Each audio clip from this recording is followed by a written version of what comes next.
Jalen Reagor. No. This is really the story of the evening. -4 yards for the Eagles in the first quarter. Not very good. Okay.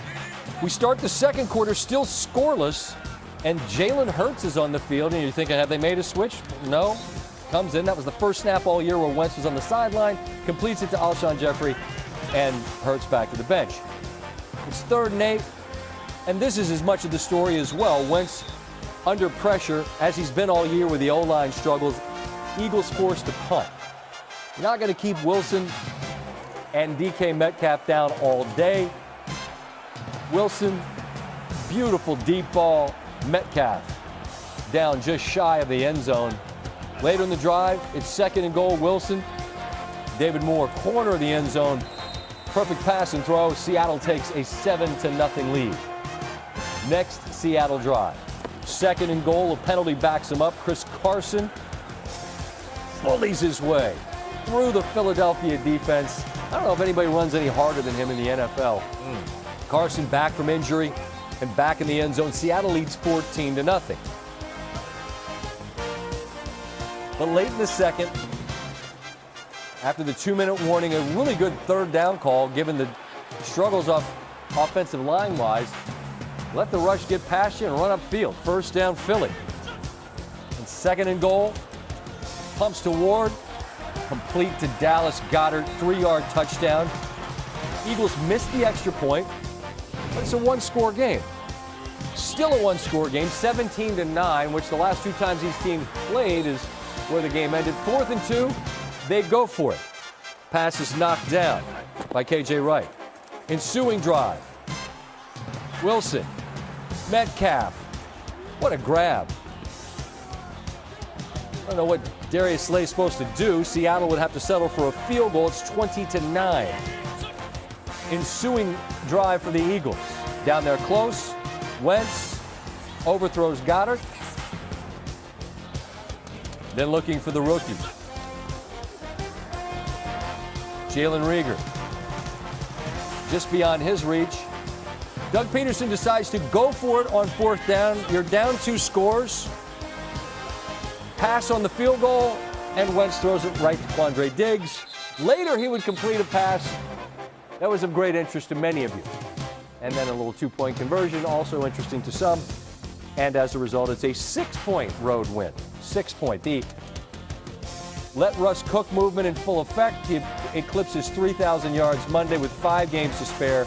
He's now reached that mark in all 9 of his seasons, breaking a tie with Cam Newton for the 2nd longest streak to begin a career in National Football League history. Peyton Manning did so in each of his first 13 seasons.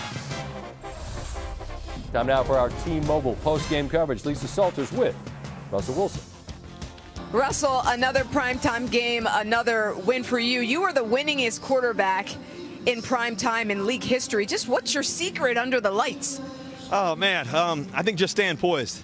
I think just believing and always being prepared. I believe in being prepared. I believe our football team was prepared. We're playing championship football. We got through some tough times. We're also doing a great job all season. Our defense really stepped up the past few games. It looked unbelievable. Carlos Dunlap's a big pickup for us. Jamal Adams has been unbelievable. Diggs, Bobby Wagner's as good as it gets. I don't know if there's been ever a better linebacker. There's been some good ones, and that's a big comment. But I'm just grateful for our guys. DK Metcalf made some great plays today. He got a lot of catches. Tyler, special.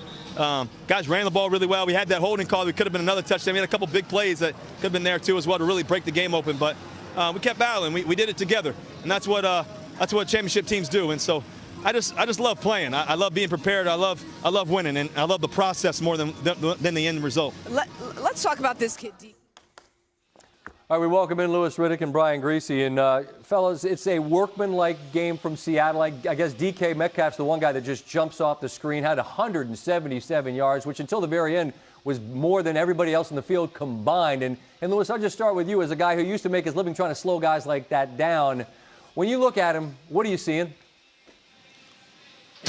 I'm seeing a problem.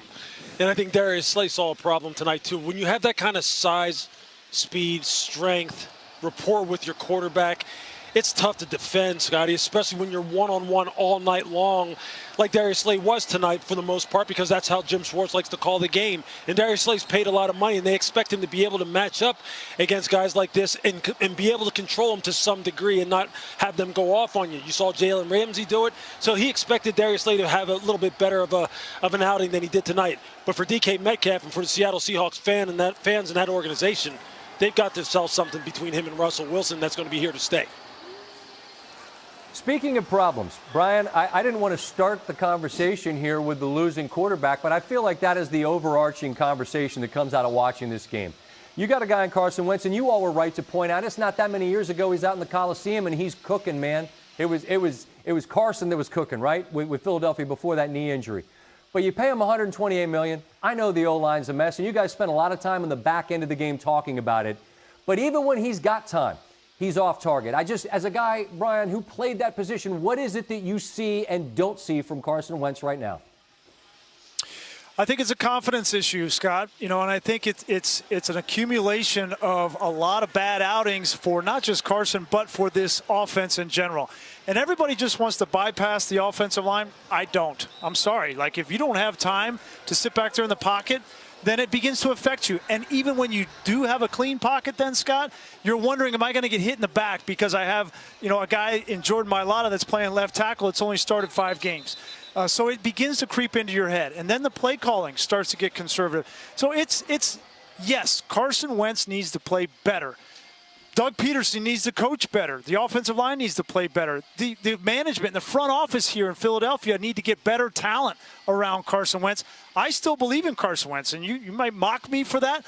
I think he's a good quarterback. He's proven that he can be a good quarterback when you have the pieces around him. No, not at all. And what I get it. And again, you played that position, so you know better than anyone how troubling it can be to have an O-line in front of you that is not able to keep you kind of upright.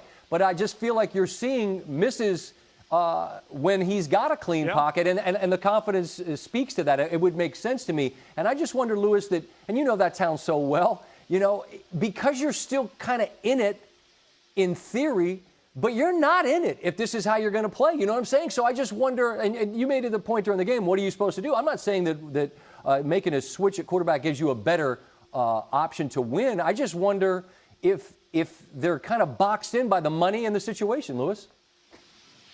Yeah, they're boxed in by both. You're right. You're kind of in purgatory as far as your season is concerned.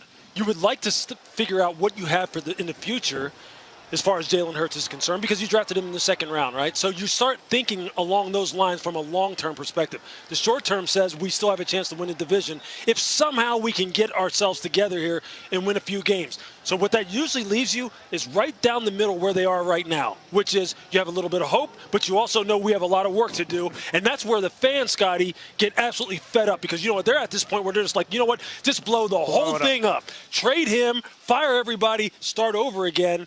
And as a front office, when you're going back into that building over there in the NovaCare right down the street right here tomorrow, you're sitting there going, we're not out of it, but we're out of it. So what do we do? And that is the worst position to be in, but they put themselves in this position. Yeah, and you'd know it well. I sincerely appreciate the passion of the Philadelphia fans. And the best thing the Eagles have going for them is that right now that building isn't filled, because if it were, they'd be hearing it from the hometown faithful, and you know it so well. We got Wednesday football this week. We got doubleheaders next Monday. You got a San Francisco game in Arizona. Whatever, man. We're happy we got what we got, and we'll look forward to talking to you all next week. Travel well. Appreciate it. Thanks, Scott. Man. See you. Man, it's tough, and I get it. To Brian's point, that O-line is really problematic. 6 sacks in the interception Monday. Wentz now has